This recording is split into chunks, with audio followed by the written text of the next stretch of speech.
He is my light, my strength, and my song. This cornerstone, this solid ground, firm through the fiercest drought and storm. What heights of love, what depths of peace, when fears are still, when striving cease. My comforter, my all in all, here in the love of Christ I stand.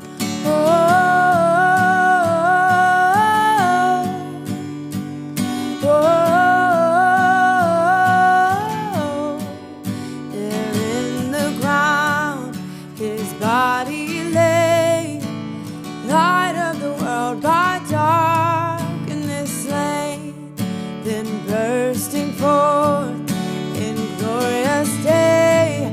Oh, up from the grave he rose again, and as he stands in victory, since curses lost its grip on me, for I am his, and he is mine, bought with the precious blood of Christ.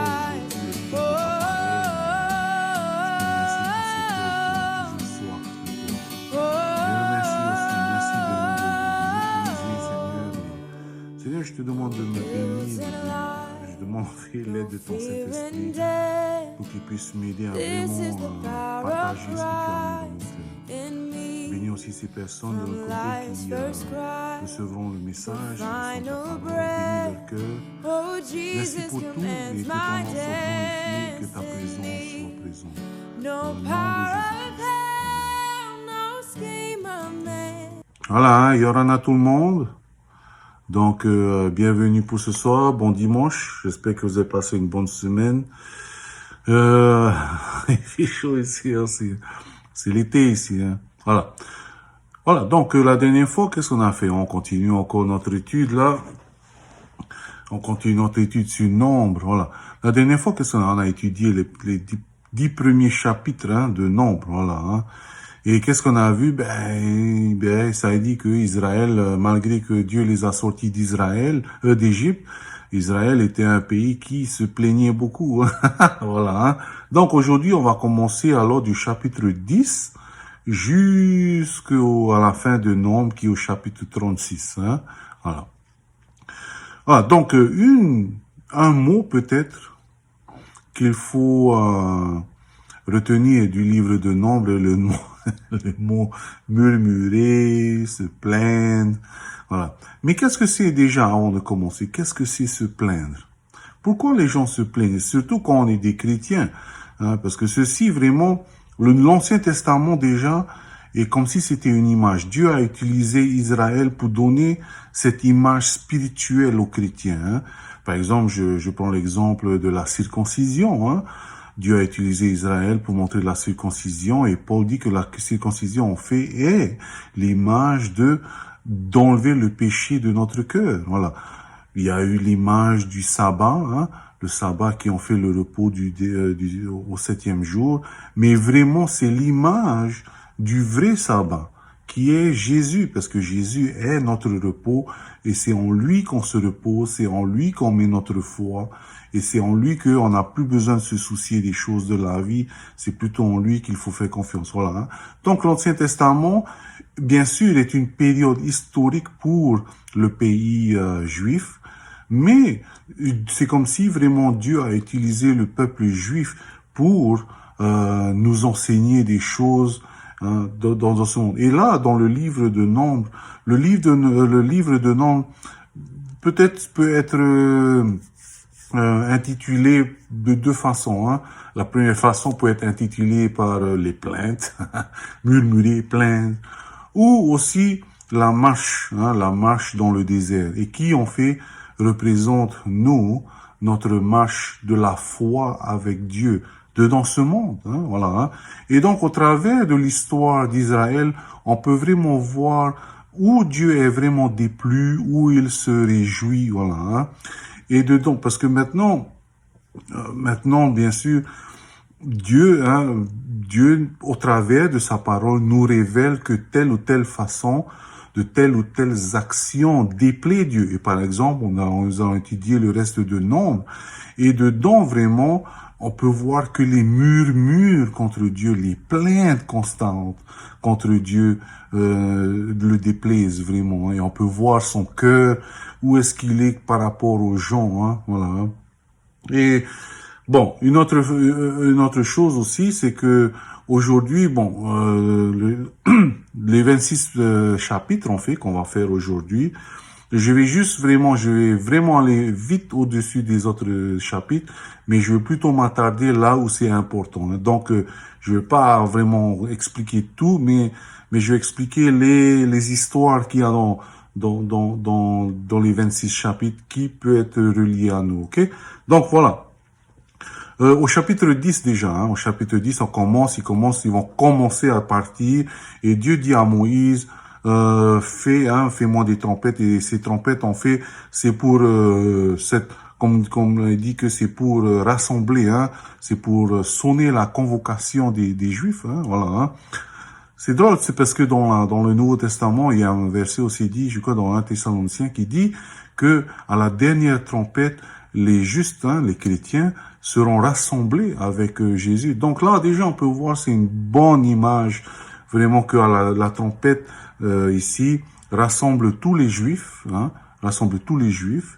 Et pour nous, en fait, pour chrétiens, il y a une fête des trompettes aussi. Et Jésus dit que à la dernière trompette, Jésus rassemblera les élus, les justes, avec lui dans les nuées. Et en fait, après cet enlèvement, là commencera la tribulation.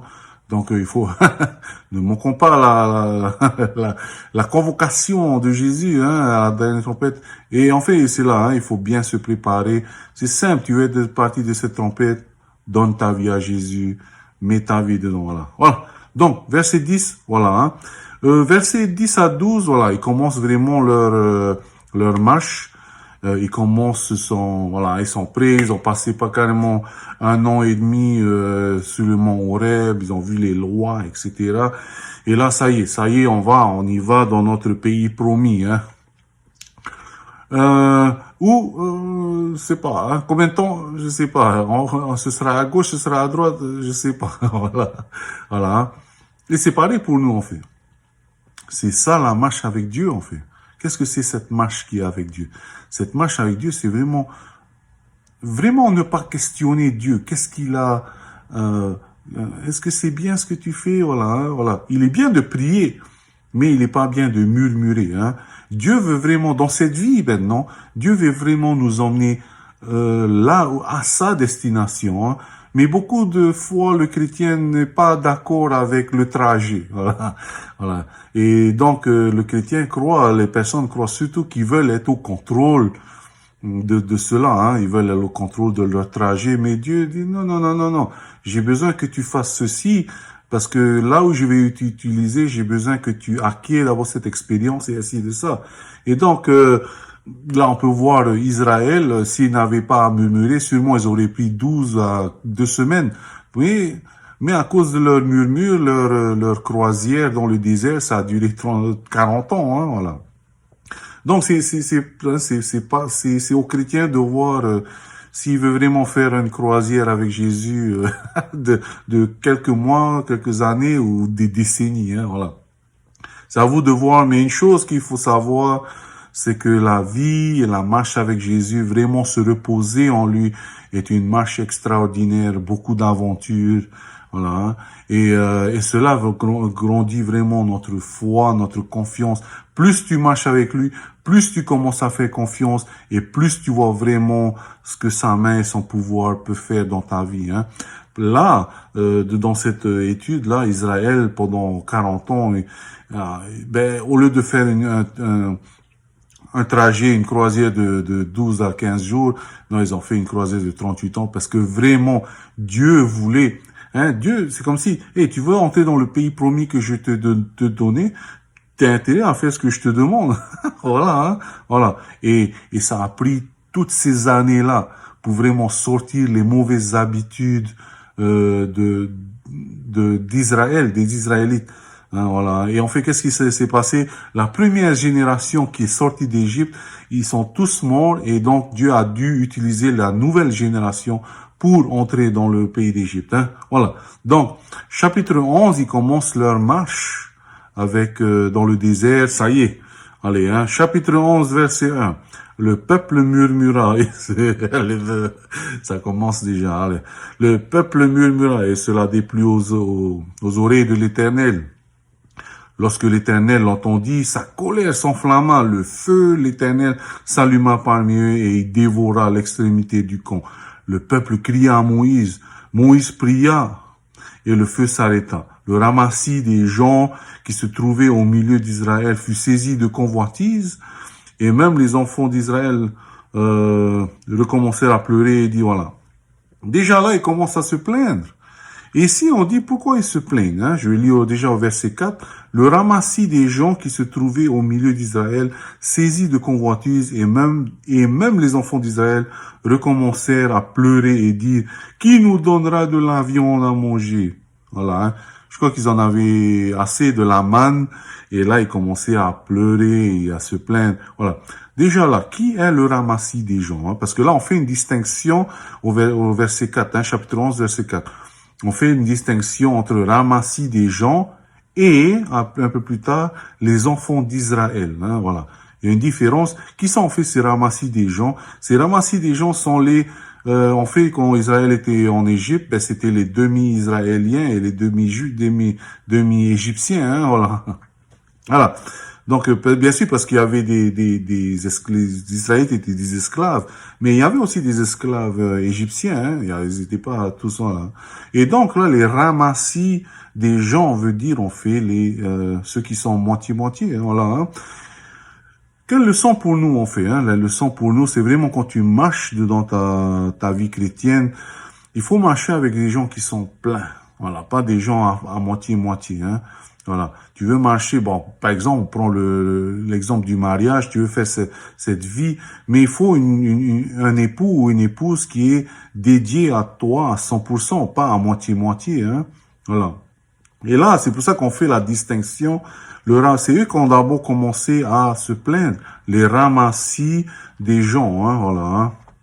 Et ensuite, ben, vous savez que les plaintes, les angoisses, tout ça, c'est contagieux, hein.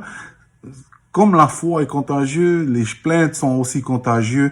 Et là, on voit que les plaintes, les murmures, les convoitises, c'était contagieux. Et c'est même allé là jusqu'à dire que même les Israélites, hein, les enfants d'Israël recommencèrent à pleurer aussi. Hein, voilà. Pourquoi? Ils voulaient de la viande. Hein. Ils en avaient marre de la manne. Hein. Ils disaient, Seigneur, la manne. Hein. Et la manne, hein, t'imagines en fait, hein, Dieu te donne de la manne et la manne, en fait, qu'est-ce que c'est? C'est le pain qui descend du ciel. Hein. C'est l'image de Jésus. Hein. Alors ça, c'est la manne. Ça, c'est l'image. Jésus dit, je suis le pain de vie. D'où est-ce qu'il vient? Il vient du ciel. Et quelque chose comme ça aussi, c'est dans la vie chrétienne aussi, parce que beaucoup de personnes essaient de convoiter autre chose. Hein. Et beaucoup de chrétiens disent que si j'avais cette voiture, si j'avais cette maison, si j'avais ce travail, je serais plus heureux, je serais plus heureux encore. Voilà, tu commences à convoiter, alors que la manne, alors que Jésus en fait doit être suffisant. Hein? Si tu n'es pas heureux dans ta vie, tu te dis chrétien et que tu n'es pas heureux dans ta vie, c'est que peut-être tu fais partie des ramassis des gens. Hein? Voilà, hein? Jésus doit être le tout. Tu dois te contenter. Jésus est assez pour ton bonheur sur terre. Jésus doit être assez pour ta joie sur terre. Et tu dois commencer à te satisfaire de ce que tu as. Hein? Et comme la Bible dit, si tu fais de l'Éternel tes délices, voilà, il donnera le désir de ton cœur. Voilà. Mais là, comme on dit là, et bon, c'est l'image aussi de beaucoup de chrétiens, Jésus, la manne n'était pas vraiment le délice. Hein? Ce pain de vie qui venait du ciel n'était pas vraiment le délice. Et donc, ils ont commencé à murmurer, ils ont commencé à à se retrouver en arrière. Et en Égypte, c'était mieux ici. Et là, on voit la colère de Dieu éclata. Et donc, nous vraiment, les chrétiens qui se plaignent, j'ai besoin, Seigneur, pourquoi ci, pourquoi ça? Jésus est assez. Comme Dieu a dit à Paul, Paul a dit, si tu enlèves cette épine de mon côté, ma grâce te suffit. C'est tout. Voilà, hein. Chapitre 11, chapitre 12, verset 1. Marie, la femme de Aaron, Marie et Aaron parlèrent contre Moïse. Murmure, au sujet de la femme éthiopienne qu'il avait prise, car il avait pris une femme éthiopienne. Voilà. Et ils dirent, est-ce seulement par Moïse que l'Éternel parle? N'est-ce pas aussi par nous qu'il parle? Là, ils ont commencé à vouloir le pouvoir, mais en allant au travers par la femme. Voilà. Et qu'est-ce qui s'est passé? Bon, pour nous, c'est comme séparer, c'est se plaindre, Dieu, pourquoi tu as mis cette personne? Vous savez, j'entends beaucoup de personnes aussi dire, si je vis travailler au milieu des chrétiens, voilà, ma vie serait mieux. Regardez bien l'histoire de Enoch dans la Genèse, La Bible dit que le monde entier était corrompu. Seul Enoch marchait avec Jésus, avec Dieu. Voilà. Donc c'est pas dit que si vraiment tout le monde autour de toi c'est des saints, tu vas, non. Ta marche avec Dieu, c'est par rapport à toi et à Dieu, c'est pas par rapport aux gens. Et là, ils ont commencé à se plaindre de ce qu'il y avait autour d'eux. Ils ont commencé à vouloir le pouvoir. Est-ce que Dieu t'a vraiment dit ça? Le chrétien, comme souvent ils disent, Seigneur, pourquoi tu as mis ce patron? Il est toujours en train de faire ci. Pourquoi tu m'as mis cette mère-là? Pourquoi c'est ce voisin? Dieu met les personnes et les choses dans ta vie pour te sculpter, pour que tu puisses produire du fruit de l'esprit. Voilà. Alors, si tu veux te plaindre, arrête de te plaindre et commence à prier pour eux. Voilà. Seigneur, voilà, je prie pour lui. Voilà, au lieu de te plaindre. Parce que les plaintes, on voit là dans nombre, ceci déplaît vraiment à Dieu. Et là, Aaron et Marie, Marie, la femme de Aaron, se sont commencés à se plaindre. Et qu'est-ce qui s'est passé? Marie a eu la lèpre. Et Moïse, qu'est-ce qu'il a fait? Il a pas dit, voilà, non, il a prié. Bon, finalement, elle a été guérie. Voilà.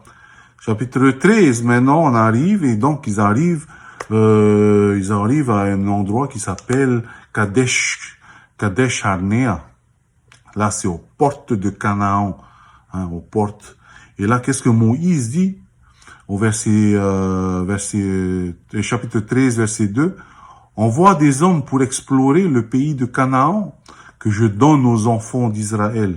Tu enverras un homme de chaque tribu de leur père. Tous seront principaux d'entre eux. Voilà. Sûrement, le trajet vraiment aux portes de Canaan était court. Là, du chapitre 10 au chapitre 13, sûrement c'est là. Ça a duré juste peut-être quelques jours, 2 semaines. Mais c'est en arrivant là qu'ils ne voulaient pas entrer. Mais bon, on va arriver ça un peu plus tard. Donc là, qu'est-ce qu'ils disent? Dieu demande à Moïse, choisis une personne de chaque tribu pour aller comme sentinelle dans le pays de Canaan. Ensuite, ils vont venir et ils vont te donner leur rapport. Voilà. Donc, on va juste retenir deux personnes. De la tribu de Juda, on fait chapitre 13, verset 6. Pour la tribu de Juda, Caleb, fils de Jephuné. Voilà. Et pour la tribu d'Éphraïm, José. Voilà. José, en fait, l'hébreu, c'est Hoshea, voilà. Mais là, vous allez voir que par la suite, juste après, Moïse change son nom de Hoshea. Hoshea veut dire délivrer, délivrer ou salut, voilà. Mais plutôt délivrer, voilà. Moïse a changé en Dieu délivre, voilà. Dieu peut aussi se dire Yah, c'est à cause de le iota, le yod, voilà. Le yod, c'est comme on dit dans l'Apocalypse, choisir juste un iota, voilà. Ça vient en fait de de l'alphabet hébraïque qui veut dire le yod. Le yod veut dire en fait Yah et qui représente aussi Dieu, hein, d'où Yahweh ou Yehovah, voilà. Et Yah, et là il donne un autre de Hoshea, il donne un Yahoshea. On fait combien les deux on met ensemble, ça devient Yehoshua. Hein. C'était le nom hébreu de Jésus, hein, Yehoshua, qui veut dire Dieu est mon salut ou Dieu me délivre, etc. Hein. Donc qu'est-ce qui se passe? Les 12 vont là-bas et ils reviennent et disent que Canaan est un pays de lait et de miel, voilà. Hein. Et vous savez, et ils reviennent en fait avec une grosse grappe, des grosses grappes de raisin. Hein. Et vous savez que maintenant en fait, les grosses grappes de raisin sont vraiment produits en Israël. Et vous savez que si un jour vous allez en Israël, hein, et dans le ministère du tourisme là-bas, voilà, l'emblème du ministère du tourisme, c'est en fait deux personnes qui portent une grappe de raisin. Voilà, on se demande d'où ils ont cela. Hein, voilà, hein, voilà. En fait, c'est une image de Caleb et Josué qui, hein, Yehoshua, voilà, hein, Josué, qui sont revenus avec leur grappe de raisin. Hein. Et donc, qu'est-ce qu'ils disent? Au verset 31, ils disent, mais les hommes y étaient allés, nous ne pouvons pas monter contre ce peuple, car il est plus fort que nous. Eh oui, la peur est contagieuse, hein. Verset 33. Et nous y avons vu des géants, les géants, enfants d'Anak. Hein, les enfants d'Anak s'appellent en fait les Anakim, de la race des géants. Nous étions à nos yeux et au leur comme des sauterelles. Voilà. Donc là, ils viennent, à part Josué et Caleb, les autres 10, hein, un de chaque tribu, les autres 10 sentinelles viennent et ils disent que ils sont trop grands là. Hein, c'est vrai qu'il y a le miel, il y a le lait qui coule là-bas, mais ils sont trop grands pour nous. Et on peut pas y aller. Et comme on dit, ils sont plus forts que nous. Et là, ils disent que nous étions à nos yeux comme des sauterelles et à les leurs comme des sauterelles. Je crois que la première, c'était vrai, mais pas la deuxième, hein, parce que là, on dit la première, c'était, nous étions à nos yeux, hein, comme des sauterelles, mais nous étions à les leurs comme des sauterelles. Je crois pas ceci, hein. On va poursuivre à peu près 38 ans après, vite fait, hein, dans Josué 2.9. Josué 2.9. C'est en fait comme avant vraiment d'attaquer et d'entrer dans Canaan, des sentinelles, des espions, ils entrent dans Jéricho et ils rencontrent une prostituée qui s'appelle Rahab, hein, voilà. Hein. Et Rahab dit dans Josué 2.9, Rahab leur dit, l'Éternel, je le sais, vous a donné ce pays. La terreur que vous inspiriez nous a saisis, et tous les habitants du pays tremblent devant vous. Qu'est-ce que ça veut dire? Ça veut dire que Dieu a vraiment poussé Israël à venir dans le pays de Canaan. Voilà. Le problème qu'il y avait, c'est que les Israélites avaient peur. Voilà. Le problème qu'il y avait, c'est que les Israélites avaient peur. Parce que Dieu n'avait pas dit ce qu'il avait fait. Là, dans Josué 2.9, on voit ce que Dieu a fait. Dans Josué 2.9, Rahab dit que la terreur que vous inspiriez nous a saisis. Ça veut dire que ces personnes avaient déjà entendu parler d'Israël qui est sorti d'Égypte, d'Israël qui a englouti tous les Égyptiens qui étaient puissants en ce temps-là. Excusez-moi. Ils ont entendu parler des Égyptiens qui étaient engloutis dans la mer Rouge. Ils ont entendu parler d'Israël battre les Amalécites. Hein. Et là, il commence à entrer. Et là, il dit, même les géants ont eu peur. Dieu travaillait déjà dans le cœur de ces personnes. Hein, Dieu en est déjà la peur dans le cœur de ces personnes. Tout ce que Israël devait faire, C'est juste de venir. Voilà. La femme a vraiment dit, Rahab a dit, je sais, hein, tout le monde savait en fait là-dedans, que Dieu, je sais, que Dieu, l'Éternel vous a donné ce pays. Hein. Nous, on a tous peur. C'est comme ça. Nous, on a tous peur. Hein. On sait que Dieu vous a donné ce pays. Je suis sûr qu'à ce moment-là, au lieu d'Israël de se plaindre, qu'est-ce que Israël aurait juste marché dans le pays de Canaan sans se battre.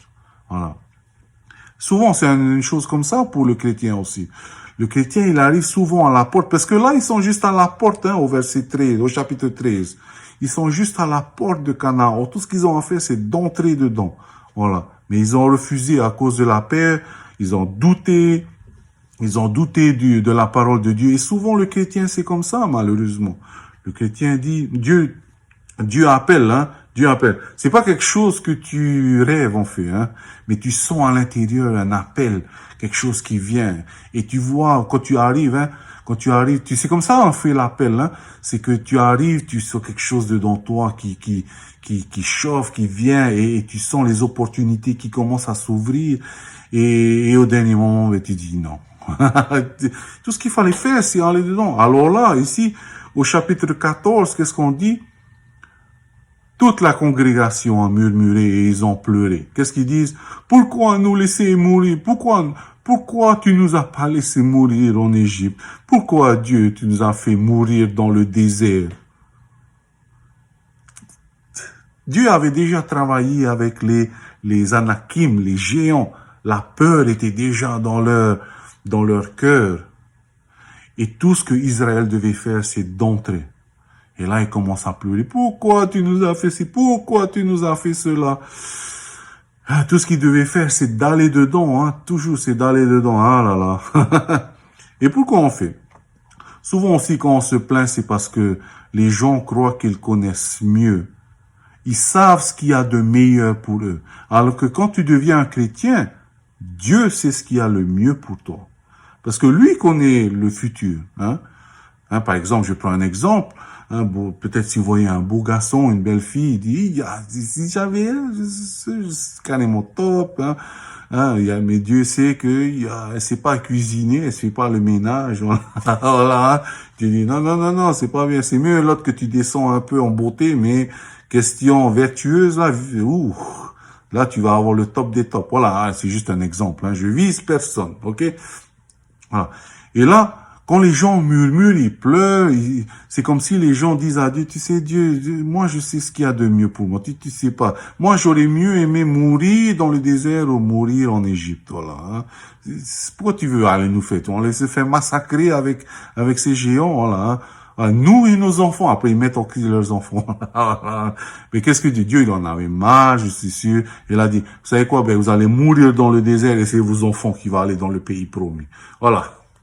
Bon, on va vite passer. Ah, oui, le temps passe. Voilà. Voilà. Le livre des nombres, hein, c'est rigolo. Hein, voilà. Voilà. Chapitre 16, vite fait. C'est un épisode d'un certain Corée. Corée, c'est une personne en fait qui voulait diviser le peuple d'Israël et qui voulait en fait avoir le pouvoir aussi de Moïse. Hein. Moïse, il commençait, je crois qu'il voulait un peu plus d'attention. Et qu'est-ce qui s'est passé en fait? Moïse a mis un défi sur Corée, hein, au chapitre 16, et il a dit que, ils ont commencé à faire de l'encens, hein, l'encens qui représente la prière. N'oubliez pas dans Exode, voilà. Et là, ils ont mis de l'encens, ils ont dit, écoute, il y a deux choses. Si vraiment, si tu meurs d'une mort naturelle, ben ça veut dire que Dieu t'a vraiment parlé et qu'il t'a vraiment choisi. Mais si Dieu divise la terre et que tout le monde tombe dedans, ben ça veut dire que Dieu m'a parlé. Ben Dieu n'a pas perdu de temps. Tout de suite après, toum, la terre s'est ouverte, ils sont tous tombés dedans. Hein, voilà. Hein. Tu récoltes vraiment ce que tu as semé. Hein. Tu veux créer la division, ben tu vas la terre est divisée en deux et tout le monde sont tombés, hein, la terre s'ouvrit. Voilà. Ça, c'est au chapitre 16. Vous allez voir du chapitre 17 au chapitre 19, c'est un peu des lois, toujours qui sont en train de réétudier, réviser. Voilà. Ensuite, on on approche au chapitre 20. Au chapitre 20, c'est un autre épisode, en fait, c'est Israël, comme d'habitude, vous savez, ils sont en train de se plaindre encore. Voilà. Et que de quoi ils se plaignent là? Ils se plaignent qu'il n'y a pas d'eau fraîche. Voilà, hein. Il n'y a pas d'eau fraîche. Alors, Moïse, il commence à péter un câble et qu'est-ce qu'il dit? Dieu dit à Moïse, demande à Moïse, voilà. Ce que tu vas faire, tu vas parler au rocher et l'eau va sortir. Voilà. Et qu'est-ce que Moïse a fait? Il a frappé le rocher 2 fois. Hein, voilà. Et cela a déplu à Dieu. Et Dieu, à cause de cela, dit à Moïse, écoute, c'est comme si Dieu a dit, écoute, tu m'as mal représenté. Je vais t'emmener à des hauteurs. Tu pourras voir le pays promis, mais tu ne seras pas, ce sera pas possible que tu entres dedans parce que tu m'as mal représenté. Hein. Il faut voir pareil aussi pour nous, le chrétien. Hein. Est-ce que vraiment on représente bien Jésus en dehors de notre vie familiale ou vie d'église? Hein. Voilà. Imaginez, hein, c'est comme si quelqu'un vous voit à l'église et dit, c'est un chrétien, lui.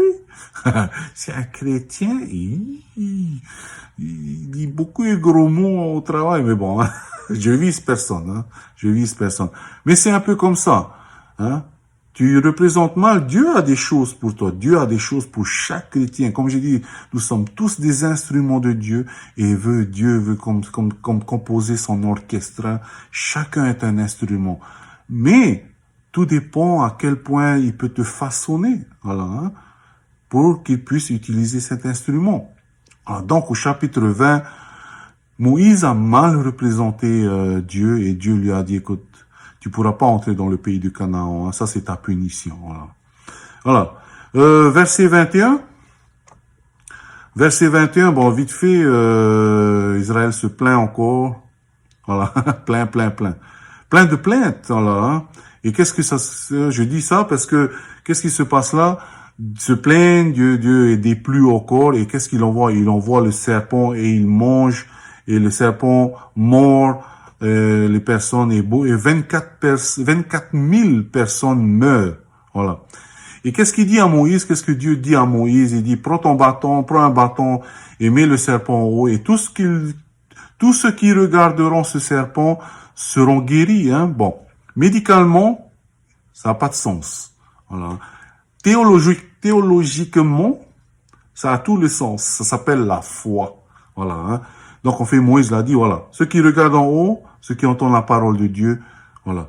Et ceci aussi est une image, comme dans le Nouveau Testament, c'est dit, ceci est une image, de Jésus, parce que Jésus a été mis à la croix, Jésus a été élevé, hein, il est écrit, comme le serpent dans le désert, hein, et ceux qui le regardent seront sauvés. Voilà.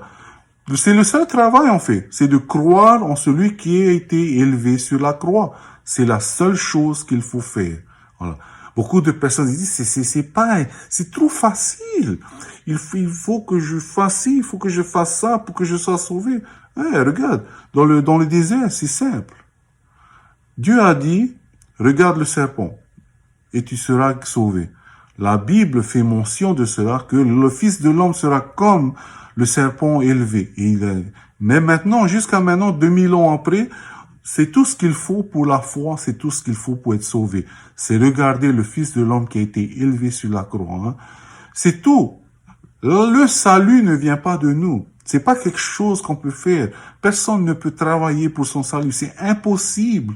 Alors, les gens qui essaient de faire ci, de faire ça, il faut que je jeûne 3 jours, il faut que je paye tant de dîmes, il faut que je fasse ci, il faut que je fasse ça pour être sauvé. Non, tout ce que tu dois faire, c'est regarder le Fils de l'homme à la croix et tu es sauvé, hein. Voilà. Donc ça c'est le verset 21, chapitre 21. Chapitre 22 à 25, ça parle d'une personne, je vais le dire parce que cette personne, Balaam, est mentionné 59 fois dans la Bible, plus que certains disciples de Dieu, de Jésus, plus que Marie, la maman de Dieu, de Jésus, il faut faire mention de Balaam, hein. Bon, je suis un peu au-dessus de temps, donc je termine dans 5 minutes, voilà, désolé, hein. Voilà. Donc, qu'est-ce qui se passe? L'histoire de Balaam. Qui est Balaam? En fait, Balaam, c'était comme un gars qui sait bien parler, en fait, hein, voilà. Hein. Et donc, Israël commence à entrer dans le pays de Moab, et là, il y a le roi des Moabites qui s'appelle Balak, et qui a peur, hein. Israël dit, hey, écoute, on veut juste marcher au travers, c'est tout, hein, voilà. Mais là, il a peur, qu'est-ce qu'il fait, hein? Déjà, qui sont les Moabites, hein? Ben, les Moabites, en fait, vous vous souvenez, les Moabites, c'est les descendants de Moab. Voilà, vous vous souvenez quand Abraham, il y a eu Sodome et Gomorrhe, et ensuite, hein, c'est le neveu de Abraham, Lot, est sorti. Voilà, hein, et donc, ils sont, avec ses deux filles, ils se sont réfugiés dans une caverne, je crois. Et une de ses filles a eu des relations avec Lot. Et donc, il y a eu des enfants, on parle de ça, et donc, voilà, hein, d'où viennent les Moabites, hein, les gens de Moab, les descendants de Moab. Et donc là, Balak a demandé à Balaam, qui était aussi apparemment une personne importante dans le peuple d'Israël, et Balak a demandé, en fait, hey, voilà, hein, si tu peux maudire le peuple d'Israël qui vont venir. Et Balaam, 3 fois, il a essayé et il a dit, il peut pas, parce que Dieu a béni Israël, voilà, hein, par rapport à la promesse qu'il a fait à Abraham, hein, ceux qui te béniront seront bénis, ceux qui se maudiront seront maudits, voilà. Et donc, qu'est-ce qu'il a fait, Balaam? Il a manipulé Israël, il a dit à Balak, voilà, hein, ben emmène tes femmes dedans, et voilà, et donc, et après qu'il couche avec eux, tu vas les faire adorer des idoles, et voilà. Et qu'est-ce qui s'est passé? Ben le Dieu a maudit ces personnes, Israël, voilà, hein. Donc voilà un peu l'histoire de Balaam, du chapitre 22 à 25, hein. Même dans l'Apocalypse, ça parle aussi, ne soyez pas comme Balaam, l'esprit de Balaam, voilà, hein. On avait vu ça à Pasteur Pâques.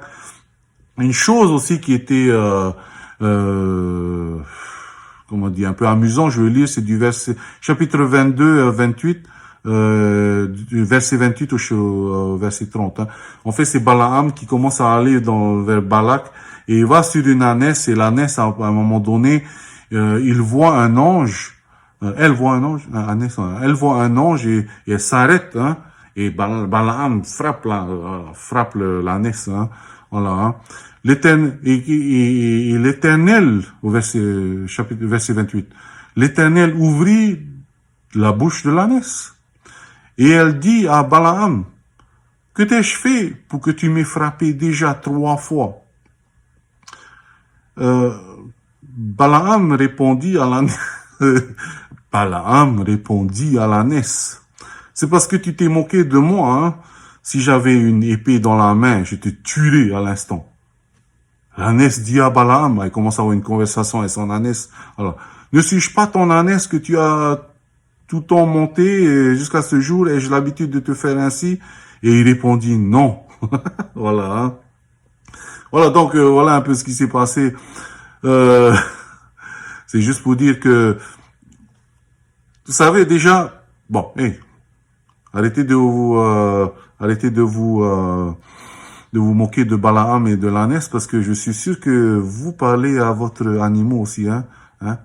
Tu veux manger, il va un peu là-bas, voilà. Hein? Même si vous savez que l'animal ne vous comprend même pas, hein, voilà. Hein? Mais je suis sûr que beaucoup parlent à leur chien, à leur chat, voilà. Voilà. Et surtout là aussi, attends, où j'en étais, voilà.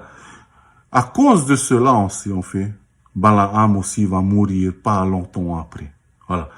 On peut voir dans Josué 13, 22, où il est écrit, parmi ceux que tuaient les enfants d'Israël, ils avaient fait périr avec l'épée le devin Balaam, fils de Béor. Voilà. Et vous savez, ça c'est peut-être une leçon pour chaque pasteur, pour chaque personne qui ont... Parce que je sais qu'il y a beaucoup de pasteurs qui disent, Dieu m'a choisi pour emmener sa parole. Hein. Et souvent beaucoup de pasteurs disent, abaissez-vous, abaissez-vous, abaissez-vous. Dieu m'a choisi pour donner sa parole. Hein. Vous savez, là on peut voir que Dieu a choisi une ânesse aussi. Hein. Voilà. Donc c'est pas la peine de s'élever à cause que vous prêchez la parole de Dieu. Dieu peut utiliser une ânesse, hein, voilà, c'est pas la peine. Voilà, vite fait encore, au chapitre 26, il y a un second recensement.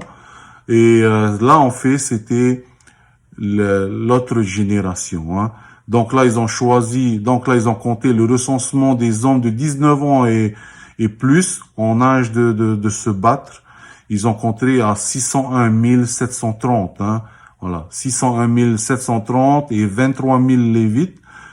Vous vous souvenez, au chapitre 3, en fait, il y avait 603 550. Et là, maintenant, au chapitre 26, il y a 601 730. La population a rabaissé un peu. Comme les sociologues disent, ça c'est aucune croissance de la population. Aucune croissance. Ça c'est le résultat de se plaindre constamment. Et donc là, ça c'est la nouvelle génération qui va donc entrer dans le pays de Canaan. Voilà. Vous lisez bien au chapitre 33 ensuite, il y a l'itinéraire. Vous allez voir, ça c'est l'itinéraire ça parle de l'itinéraire d'Israël, où il s'est arrêté, où il s'est resté pendant longtemps, où il est reparti, dans quel moment. Voilà. Hein. Du chapitre 31 au chapitre 36, ça parle, en fait, là ils commencent. La nouvelle génération commence à entrer, ils se préparent à entrer dans Canaan, ils sont aux portes de Canaan et la nouvelle génération commence à diviser un peu la terre de Canaan. Là. Voilà, toi tu vas aller là, toi tu vas aller là. Hein. Voilà un peu le livre de Nombre. Hein. Voilà le livre. Donc là ils sont pas encore en Canaan, mais ils vont bientôt entrer. Après Nombre, il y aura Deutéronome. Donc ça c'est Deutéronome, ça c'est un genre de Lévitique au corps, mais pour la deuxième génération. Hein. Voilà un peu le Deutéronome. J'espère que j'ai pris 40 et quelques minutes. Donc là, je voulais pas trop passer aussi du temps, mais la seule chose à voir, c'est que vraiment dans notre marche avec Dieu, dans ce monde, parce que dans le monde, ça, il marche dans le désert. Ce monde est pour le chrétien qui marche spirituellement dans ce monde. Aussi, c'est comme un désert. Et nous ne savons pas vraiment ce qui se passe vers la fin. On sait même pas qu'est-ce qui va se passer demain. Hein, on a une idée peut-être, mais on sait pas vraiment qu'est-ce qui va se passer par détail ou peut-être tout va changer. Hein. Et au lieu de se plaindre vraiment, c'est vraiment de remercier parce que sûrement derrière, on sait que Dieu est un bon Dieu et il aime ses enfants. Hein. Et derrière, je suis sûr qu'il y a quelque chose de bon qui va s'en tirer. C'est quelque chose qui va nous faire grandir spirituellement, une sanctification. Voilà. Dieu veut vraiment que nous ressemblons de plus en plus à Christ. Et Dieu, c'est vraiment par rapport à chacun, comment il est et qu'est-ce qu'il a besoin pour que cette personne change. Dieu me connaît, il sait quelle expérience dans la vie je dois avoir, quelle épreuve dans la vie je dois avoir pour que j'ai plus de tel ou tel fruit. Parce qu'à la fin, il faut que nous portions du fruit de l'esprit et aussi il faut que nous ressemblons à Christ. Hein, voilà. Hein. Voilà un peu vraiment le grand message de Nombre. Je suis désolé, j'ai été un peu vite, j'ai pas aussi beaucoup de temps. Hein, voilà. Je vais terminer par une prière et je vais vous laisser. Hein. Voilà, Seigneur mon Dieu Tout-Puissant, que ton nom soit glorifié, que ton nom soit béni. Merci encore pour ta parole et Seigneur, je te remercie pour cette parole où on apprend tout le temps de toi. Hein. Voilà, guide-nous et aide-nous durant cette nouvelle semaine qui va se passer et aide-nous à comprendre ta volonté. Que ton nom soit glorifié et que ton nom soit béni dans le nom de Jésus-Christ. Amen. Passez une bonne semaine et arrêtez de vous plaindre.